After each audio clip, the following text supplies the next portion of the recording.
ማርያም ፍናን በኢትዮጵያ ያልተለመደ አይነት ብራይዳል ሻወር አከበረች። የቀረ ሴት አርቲስት የለም።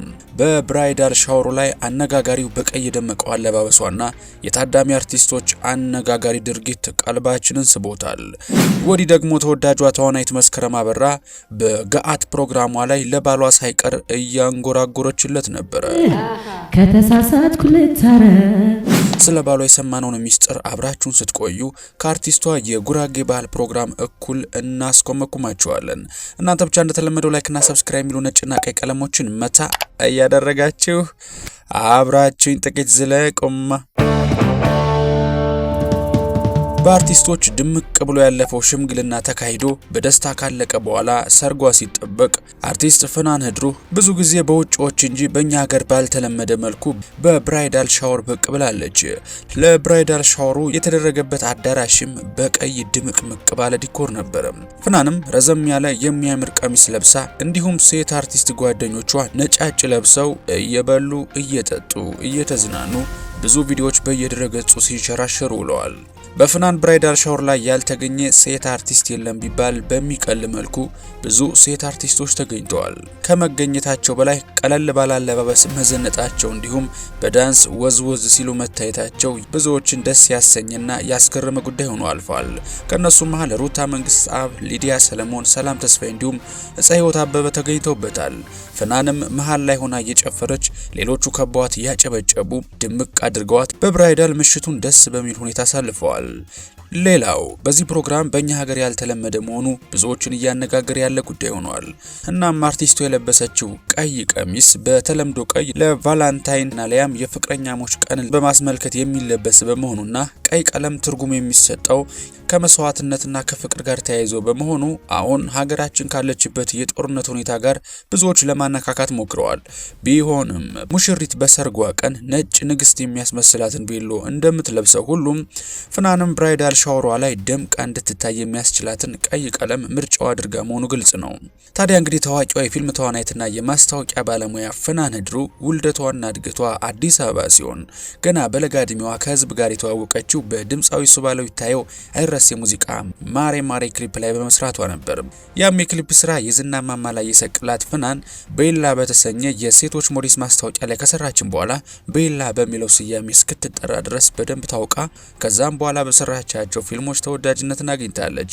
በይበልጥ ከሚታወቁና ተወዳጅነትን ካገኙ ፊልሞቿ መሃል ቦሌ ማነቂያና የከበረ ደሃን በመሪ ተዋናይነት የነገሰችባቸው ፊልሞቿ ናቸው። ፍናን ከትወናው ባሻገር በማህበራዊ ሚዲያ ስራዎቿ ላይ የምትታወቅ ሲሆን በኢንስታግራም ፔጇ ከ1 ሚሊዮን በላይ ተከታታዮች ያሏት ሲሆን በተለይ ለንግድ ተቋማት ብራንድ አምባሳደር በመሆን እንዲሁም የቴሌቪዥን ማስታወቂያዎችን በመስራት በማስታወቂያው ዘርፍ ከፍተኛ ተከፋይ ከሆኑ ሴት አርቲስቶች መሃል አንዷ ለመሆን በቅታለች።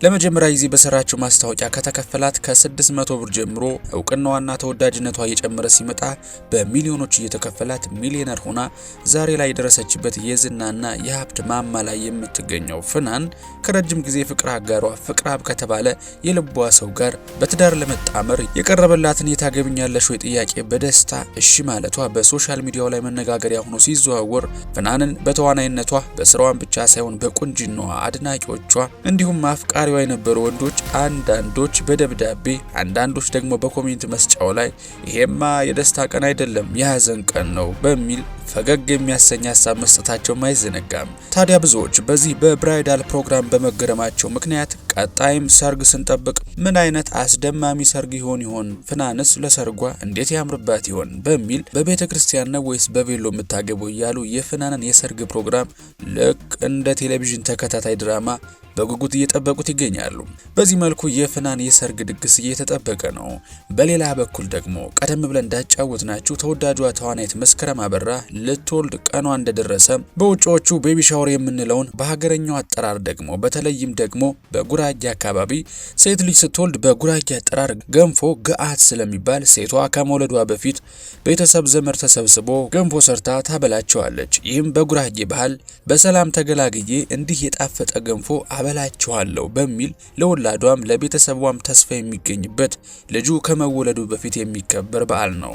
ታዲያ ባህል ይወራረሳልና አሁን ላይ ሽምግልና በድምቀት እንደሚከበር ሁሉ ገአትም የብዙ ኢትዮጵያውያን ባህል እየሆነ ይገኛል። ታዲያ መስከረም አበራ ቤተሰብ፣ ዘመድ አዝማድ፣ ጓደኞቿ በተሰበሰቡበት የገአት ገንፎ ወይም በጉራጌ ሀገር የሚሰራ ገንፎ እያገነፋች በአንድ እጇ ድምጽ ማጉያ ይዛ አወዮ ሌላው ሌላው ቤተንዳ ጉራጌ ሌላው እያለች እያንጎራጎረች የራሷን ገአት ድምቅ አድርገዋለች።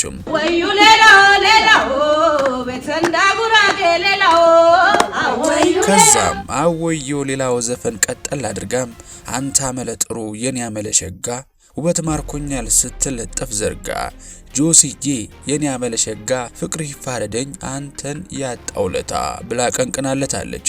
ብዙዎችም የልጇ አባት ጆሲን ዛውስ ነው እንዴ ብለው ቢቀልዱም ይፋ ያልወጣው ድብቅ ጮኛዋ ስሙ ሲቆላመጥ ጆሲ የሚባል ሰው እንደሆነ ብዙዎች እርግጠኛ ሆነዋል።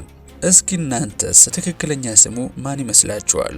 ይህን ጥያቄ የምንጠይቃችሁ በቅርብ ጊዜ መስከረም የቬሎ ልብስ ለብሳ ካጠገቧም ሱፍ የለበሰና ግንባሯን በስስት ሳም የሚያደርጋት መልከ መልካም ወፈር ያለ ሙሽራ ካጠገቧ ሆኖ ፎቶ ተነስተው በሶሻል ሚዲያ ላይ ሲዘዋወር እንደነበር ይታወሳል። ብዙዎችም ያን ፎቶ በመቀባበል የመስከረም ባለቤት ነው ብሎ የነበረ ቢሆንም ፎቶ መስከረም ለማስታወቂያ ስትሰራ የተነሳ ነው ተብሎ ማስተባበያ እየተሰጠበት ይገኛል። በአንድ ወቅት መስከረም የ3 ወር እርጉዝ እያለች የግጥምና የዜማ ደራሲ ሆነው ናትናኤል ግርማቸው የልጇ አባትና ጮኛዋ እንደነበረም በሰፊው ተገልጾ ነበር። ሆኖም ሰርጉ ከተሰረዘ በኋላ በድጋሚ የመስከረም ባል ማን እንደሆነ አወዛጋቢ ሁኔታ ውስጥ ገብቶ ነበር። ለማስታወቂያ የተባለው ቬሎ አድርጋ አብራው የተነሳችው ሙሽራ ጆሲዬ ብላ የዘፈነችለት ነው ወይስ ናትናኤል አሊያስ ሌላ የልቧ ንጉስ? ይሄ አሁንም ድረስ ያልተመለሰ ጥያቄ ሆኗል። መስከረም አበራም እንግዲህ ከወዳጆቿ ጋር ትልቅ ቦታ የሰጠችውን የገአት በዓሏን ለማክበር በወዳጆቿ እምር ድምቅ ትልበት ዘንድ ልዩ ስጦታ ተበርክቶላት በወዳጆቿ ሰርፕራይዝ ተደርጋለች።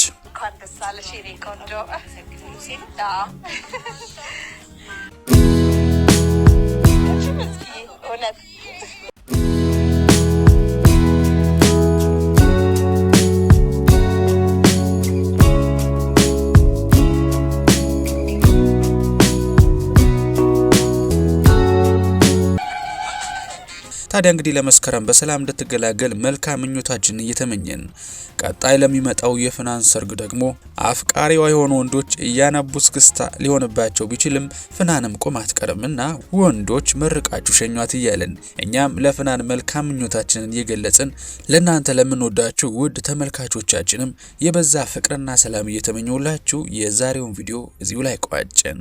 እንደተለመደው ሐሳብና አስተያየት፣ ትችትና መልካም ምኞት ካላችሁ በነጻነትና በጨዋነት ሐሳብ መስጫው ላይ ብትጽፉልን ይደርሰናል። በቀጣይ በተሻለ ቪዲዮ እስከምንገናኝ ሰላማችሁ ብዝት ይበልልኝ። ቸር ቆዩልኝ።